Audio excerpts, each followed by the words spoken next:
You think you understand others. You don't even understand yourself. Most of what you call your personality is just habit layered on instinct. Most of what you call your choices are reactions you've never questioned. And most of what you believe about your intentions is a story you tell yourself after the fact. You are not as conscious as you think. That isn't an insult. It's the human condition. You move first. You justify later. You feel something rise in your chest before your mind ever speaks. And by the time logic shows up, the decision is already made. This is why people surprise you. This is why situations collapse out of nowhere. This is why you replay conversations afterward thinking, why did I say that? Why did I react like that? Why didn't I stay quiet? Because something in you acted before you arrived. Most people spend their lives trying to control outcomes. Very few learn to control themselves, and that is why they lose. Here's the part you've never been told clearly. You are driven less by reason and more by emotion than you want to admit. Emotion isn't loud all the time. Sometimes it whispers. Sometimes it disguises itself as logic, as morality, as certainty. You call it a gut feeling. You call it just knowing. You call it being honest. But it's still emotion, unexamined emotion, and it leaks. You leak insecurity when you explain too much. You leak fear when you rush reassurance. You leak ego when you correct people publicly. You leak resentment when you stay polite but cold. And people feel it. They may not name it, but they respond to it. Every interaction you have is shaped less by what you say and more by what you transmit. Tone, timing, tension. That's where the real conversation happens. This is why self-awareness is not a self-help concept. It's a survival skill. Because if you don't understand your own emotional patterns, someone else will. And they will use them. Not necessarily maliciously, often unconsciously. But the result is the same. You lose leverage without knowing where it went. You've been taught to focus outward, improve your communication, improve your confidence, improve your strategy. But none of that matters if your inner state is unstable, because instability always reveals itself in micro movements, in pauses, in tone shifts. And once someone senses that, they adjust. They slow you down. They test you. They withhold. Not because they're evil, because it's human nature. Here's something uncomfortable. People are not reacting to you. They're reacting to how you make them feel about themselves. When someone feels superior around you, they relax. When someone feels threatened, they resist. When someone feels understood, they open. When someone feels exposed, they close. You are constantly triggering emotional responses without realizing it, and those responses determine how much power you're given. You think power comes from force. It doesn't. Power comes from emotional regulation, from not needing the moment to go a certain way, from not chasing approval, from not collapsing under tension. That's why the calm person in the room often controls it. Not because they dominate, but because they're not leaking. Most people live in reaction mode. Something happens, then they feel, then they respond. They never pause long enough to observe what's happening inside them.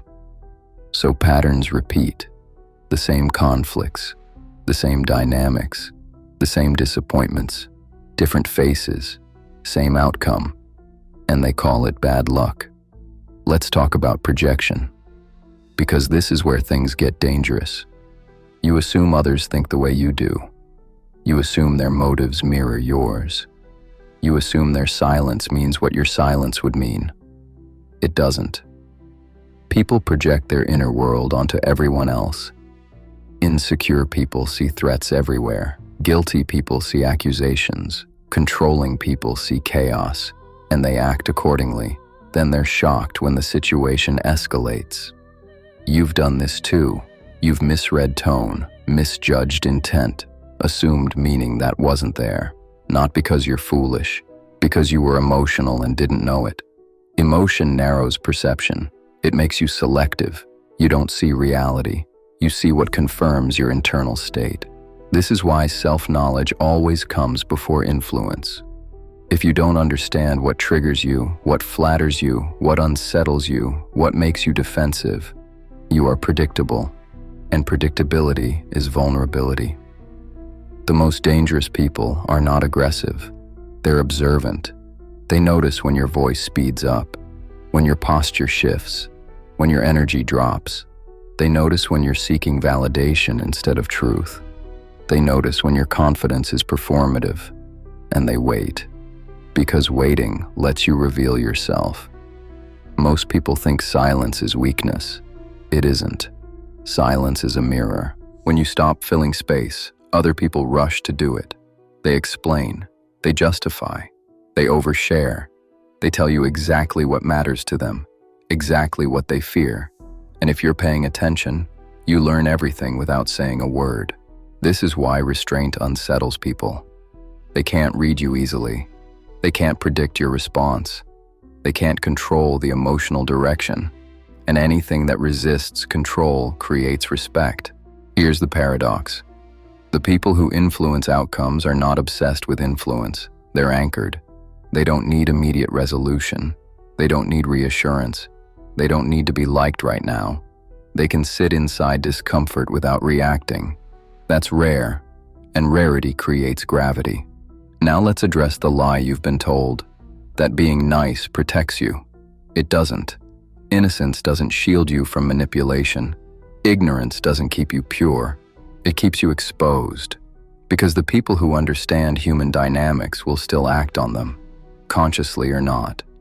The only question is whether you see it happening. This is where most people turn away. Because self-examination is uncomfortable. It forces you to confront things you'd rather avoid. Your ego, your need for approval, your fear of being disliked, your tendency to rationalize.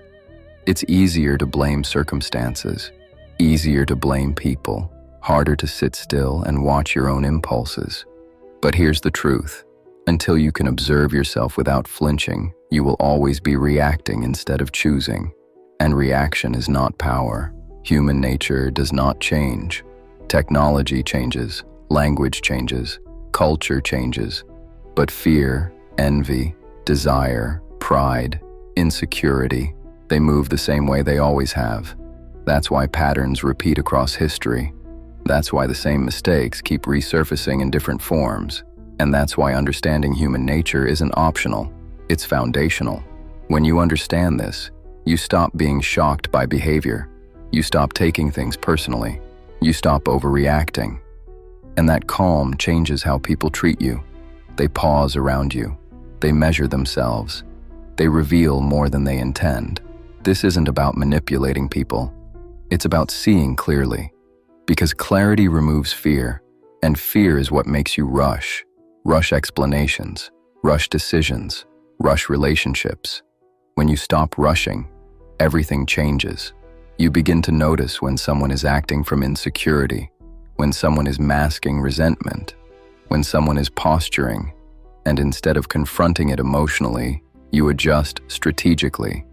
You give space, you say less, you wait, and the situation resolves itself. Most people never reach this level of awareness. They stay trapped in reaction. They mistake emotion for truth. They mistake intensity for sincerity. They mistake confidence for competence, and they pay for it again and again. This book doesn't give you rules to follow. It gives you vision. It teaches you to watch first, to understand patterns before acting, to master yourself before attempting to influence anything else. Because once you understand human nature, you stop fighting reality. You move with it. And that makes you difficult to manipulate, difficult to provoke, difficult to control. If this is unsettling, that's a sign you're paying attention. Most people turn this off right here, because awareness removes excuses. Before you move on, notice something. Notice how you're feeling right now. Quieter, more aware, slightly uncomfortable. That's not motivation. That's perception shifting.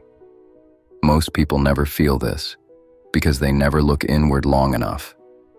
If you caught yourself recognizing your own patterns while listening, comment, "I noticed it."